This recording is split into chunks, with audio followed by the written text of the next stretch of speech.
Going to move to 10.3, which we're going to discuss the Title IX policy, and I believe we're going to turn it over to Mr. Stacy and Board. This is for information only, so Mr. Stacy. Thank you, Madam Chair. The U.S. Department of Education issued new and revised Title IX regulations in May 2020. The new regulations are focused solely on sexual harassment in educational institutions and do not impact existing regulations on other Title IX topics like athletics or single-sex education. The new regulations, which are set to go into effect August 14, 2020, provide a narrow definition of sexual harassment in an educational setting and outline very specific steps and processes for how K-12 school districts must investigate and address allegations of sexual harassment in the educational setting. Given the complexity of what educational entities are being asked to implement in a very short period of time, and during a time that our focus needs to be on COVID-19, at least 18 states have sued to delay implementation of the Title IX regulations. The district reviewed and received various drafts and guidance at the end of July. The South Carolina School Boards Association issued its model policy Thursday, July 23rd. So the South Carolina School Boards Association policy would be considered a replacement policy to our existing student and staff sexual harassment policies. And we've had various attorney groups that recommend that we look at this as a standalone policy. So Halligan, Mahoney, and Williams, Duff, Freeman, and Lyons, Meredith in my office, all think that we probably want to look at this as a standalone policy and not replace our current sexual harassment policy for staff and the one for students.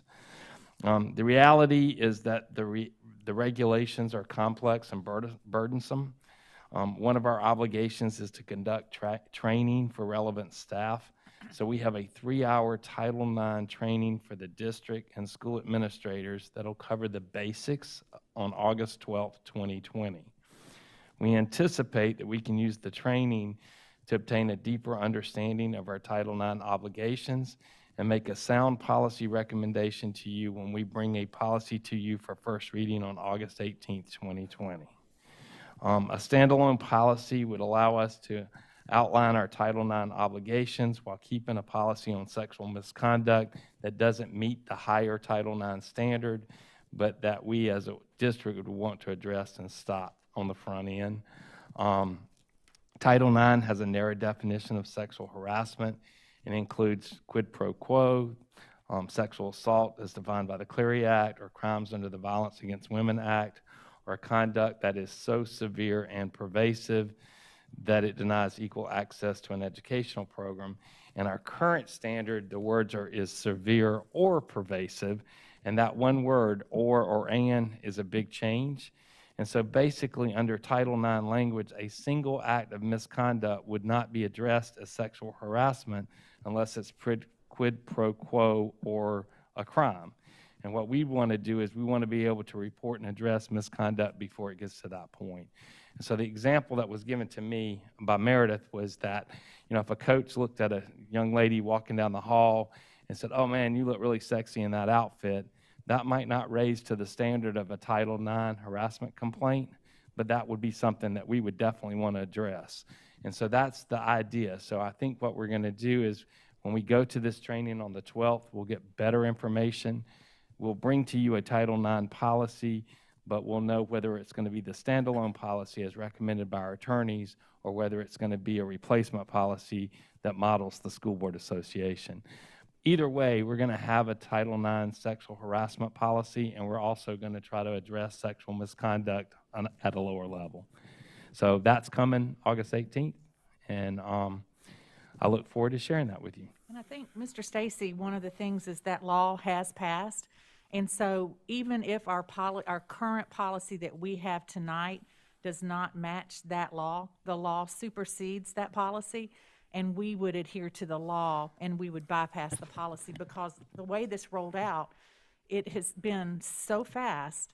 And to be honest, we haven't gotten enough information. I know Ms. Siebert's working on that. We haven't gotten enough information to gel that policy. So the law is takes precedence. Am I saying that correctly? That is correct, Well, but. and but it's I- actually, I'm sorry, it's actually like an administrative rule, not a law, Right. right? And I would say to you too, again, 18 states have sued. Yeah. There could be an injunction that would delay the implementation beyond August 14th. But, and Meredith thought that we would hear something on that yesterday or today, but we haven't. But